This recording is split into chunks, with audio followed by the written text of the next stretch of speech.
My name is Sanjay. I am from JSpiders. I completed my BE in SJC Institute of Technology in JSpiders with the stream of Electronics and Communication with an aggregate of 73%. I joined JSpiders in the month of August. I don't know anything about technical knowledge before I joined the JSpiders. After I joining the JSpiders, that the faculties teach me very lot, and they teach me technical skills as well. Now and also they provide a lot of requirements to get placed the students, and this is they provide for me two interviews.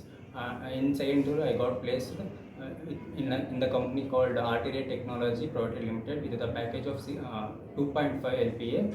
I would like to suggest all my friends to join JSpiders Hebbal to get placements, and also for and I would like to thank especially Salman sir, who teach me web technology very nicely, and also for this it will help for this requirement and also to clear the interviews. Thank you, JSpiders.